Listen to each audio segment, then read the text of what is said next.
In this video, I'm going to show you how to mount ATV tires at home using no special tools whatsoever. And unlike a lot of other YouTube videos out there on this subject, I'm not going to demonstrate using a big balloony soft-walled tire that you can just kneel on to get it on the rim. No. I'm going to use one of these off-brand, super tiny hole shot tires that have a stiff sidewall. This thing's going to have to be pried on for sure. If this video does help you, please help me by clicking that subscribe button.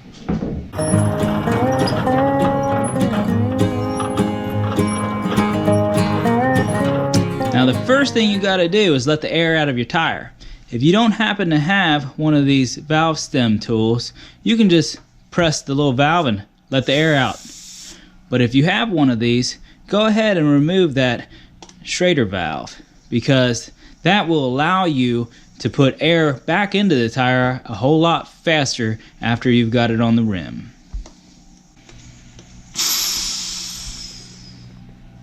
Now I'm going to break the bead on this tire the exact same way my dad did it in the 1970s in the driveway, using my wife's car.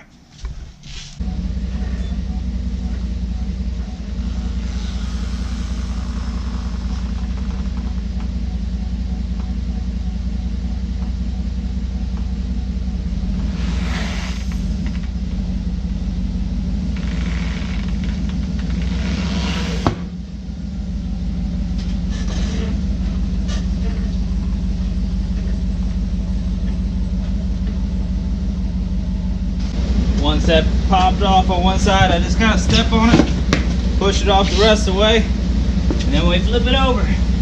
We do the exact same thing.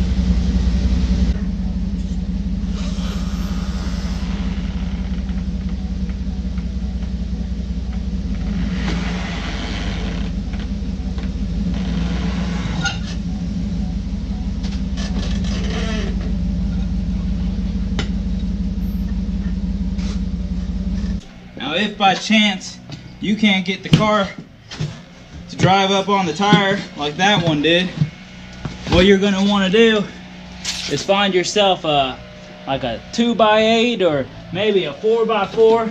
Let's pretend for a moment that this is the piece of wood. You'll put it right like this, and then you'll just drive the car right up the piece of wood and it'll break that bead. Now there are two sides to an ATV wheel, a shallow side and a deep side. A little trick to make this job easier is to work the tire on and off from the shallow side. Now if you have tire spoons, by all means, use them. But I'm assuming most people probably don't have them, so grab yourself a couple screwdrivers. I'm going to go ahead, pry this up on here. Taking another screwdriver, I'm gonna find myself another little spot, do the exact same thing.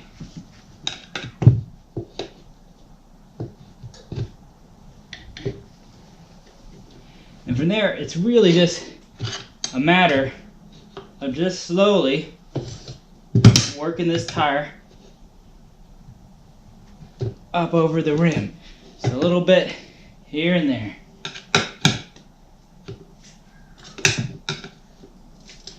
I find, especially when you're working with some of these little tires, that you don't have to go super far. You just kind of slowly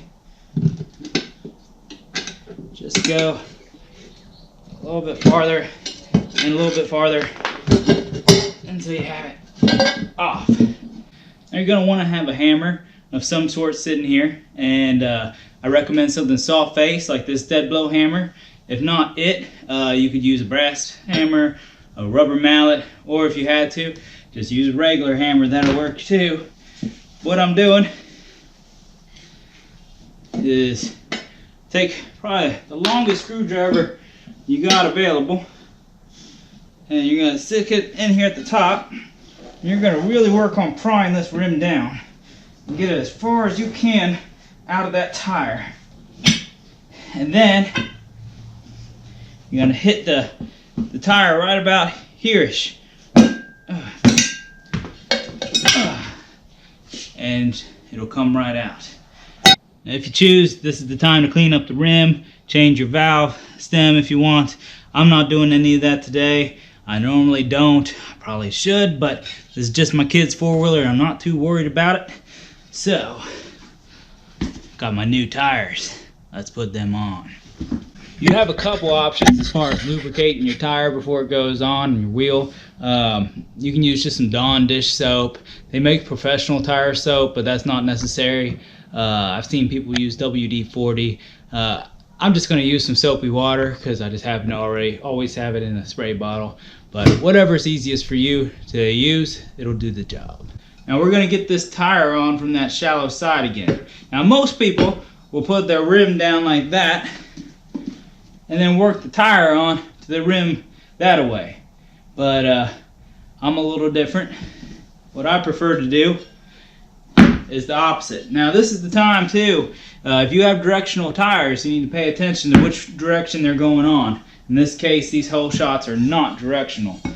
What I'm going to do is I'm going to actually kind of shove this down in there as best as I can. Squeezing it in. Then just take my screwdriver and start fueling it up and over.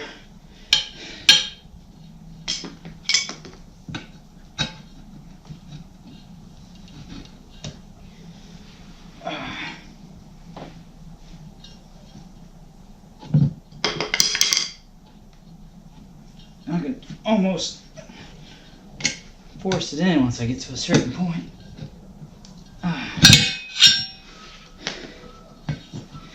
And we're in on that side. Now to get this other side on, what I like to do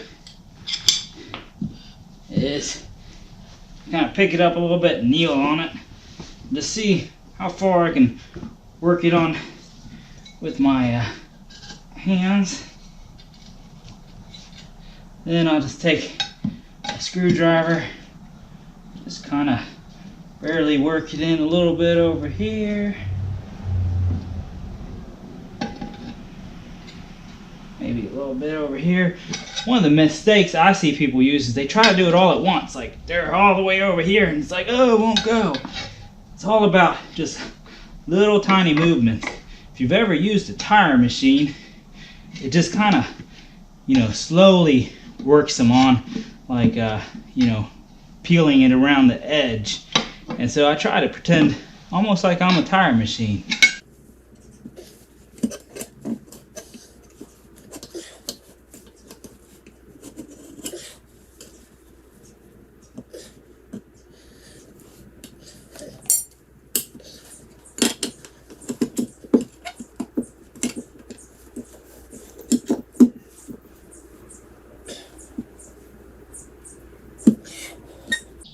And we almost have it. Press on it. Oh. Almost in there.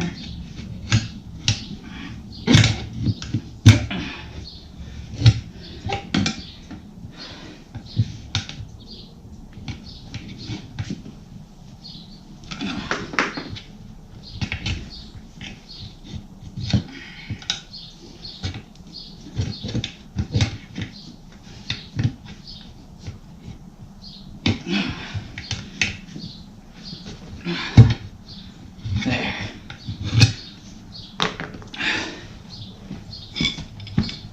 Now you're going to want to have the pressure turned up on your air compressor.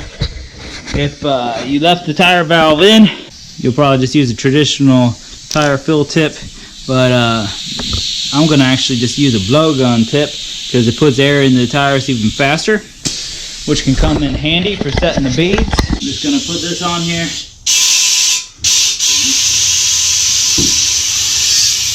It doesn't.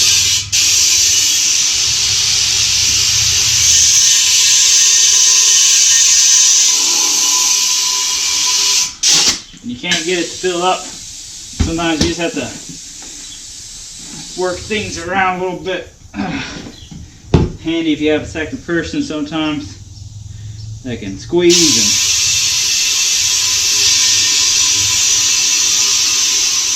There we go. Move it around a little bit. Now tires, when they blow up side to side. So one safety tip I heard was, if you stand behind your tire when you're doing this, you're less likely to get injured. So you just fill it up until you hear that bead pop on.